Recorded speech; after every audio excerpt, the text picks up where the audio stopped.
Today we're basically, just one of our first topics is going to be focusing on the death rework itself and its impact on the economy.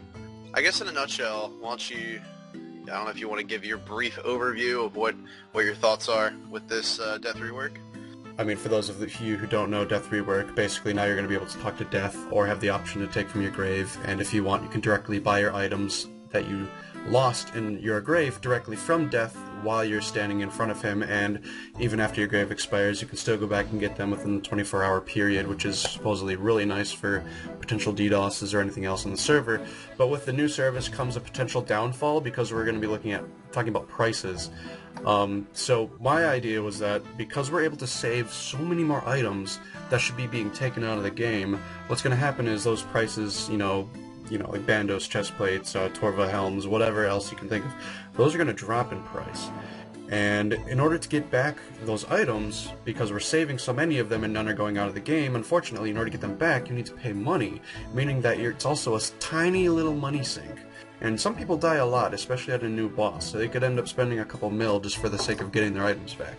And that means that more money is coming out of the economy, actual GP of course. The GP is going to increase in buying power, but as for the items, they're going to drop in price themselves. So it could be bad. So what does it mean for rares, though, Kyle? What do you think what's going to happen with the rares? Well, so with this idea that items are going to decline more so, especially combat items we're mainly focusing on here, items that degrade, the gold piece is going to increase in price along the line. People are looking for things to invest in right now. That's why party ads have been fluctuating so much.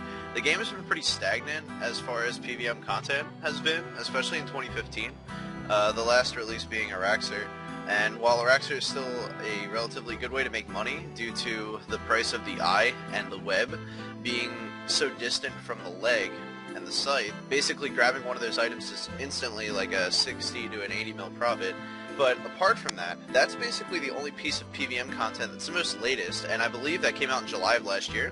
Yeah. So really for PVM, people were looking, what do you invest in nowadays? So you have the death system, and as Nathan said, it's very important to keep in mind, you can still drop your grave, you don't have to pay death. It's just an option there, and there's that idea of the gold sink, and the fact that items never leave the game.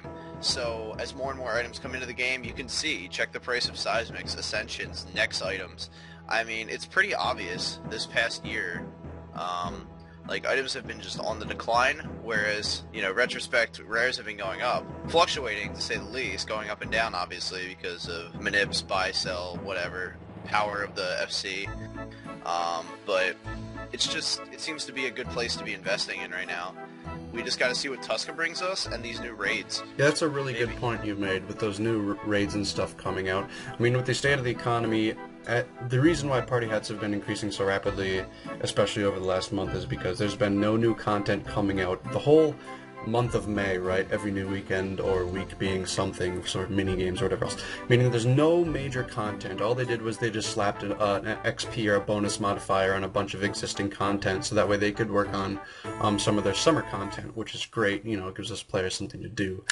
Unfortunately, that meant that a lot of the people who like to merch don't have a lot of updates coming to really fuel how they will buy or sell these items, which means that they've been dumping all their cash into rares, because if anything, those will retain their value. Unfortunately, with this new update, it could go either way, but I could definitely see some of the rares dropping down in price, which I think we talked about briefly. Mm-hmm. Alright, I'm Kyle. And I'm Nathan, and thank you for listening to Two Girls, One Comp. Don't forget to like, comment, and subscribe for our future podcasts.